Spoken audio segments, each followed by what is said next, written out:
an incident from the Prophet ﷺ's life in which he said on one occasion when he saw an individual lying on the ground by the name of Ya'ish ibn Tikhafa. He saw him lying on the ground on his stomach. So he came and he nudged him with his foot.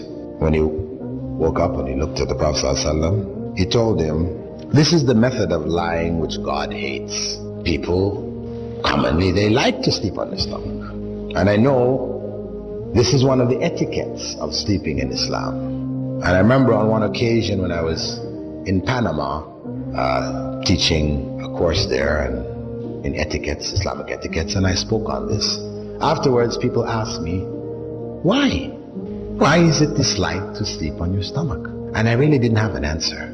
Anyway, I just told them, hey, Prophet Muhammad ﷺ said, God hates it, he dislikes it, better you don't do it. From there, I was flying to Guyana to do a course in Guyana also. Whilst I was on the airplane, I was reading the Time magazine.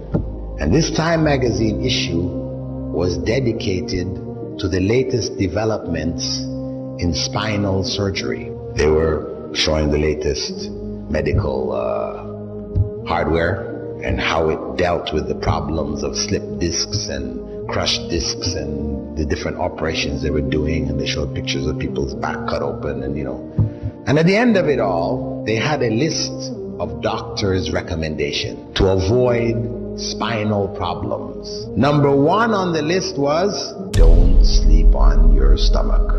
That was number one. And they went on to explain. They gave a whole explanation about it. Yes, the spine, heavy, bony structure, heaviest one in your whole body. When you sleep on your stomach, everything in front of it is soft tissue, soft organs. Your intestines, your stomach, your lungs, all of this is soft. So what happens is that the spine sags downwards. And this is what contributes to the exaggerated, what they call lumbar curvature of the spine. You old people, they're walking around, their backs are like this. Is from this.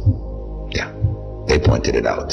Furthermore, I said, mashallah, that was something. Then that was like 1981 when I came across that. And alhamdulillah, from then on, I used to mention it in lectures and so on. So people could see, this is benefit there, something that you can't imagine. 1,400 years ago, Muslims, when the Prophet ﷺ said, don't do it because it's hated by Allah, they stopped doing it.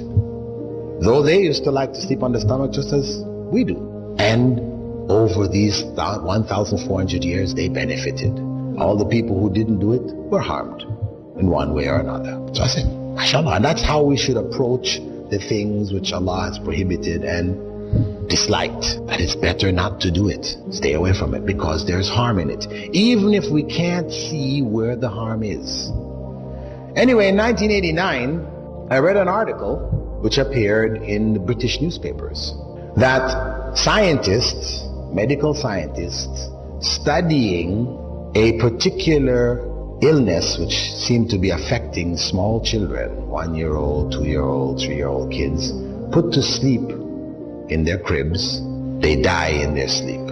They call it crib death or sudden death syndrome, SDS, different names they're given to it. But they didn't know why, what was causing. So medical researchers did some statistical studies. They sent out researchers to people whose children had died, and they gathered up information about what the circumstances of the home was, what type of beds they put them in, what was the temperature of the rooms, all kinds of information. Anything they could think of that was related to the circumstance in which the child went to sleep that might possibly have a common factor, which would then be the danger factor. When they fed this stuff into computers, correlated the results, up popped what? Children being put to sleep on their stomachs.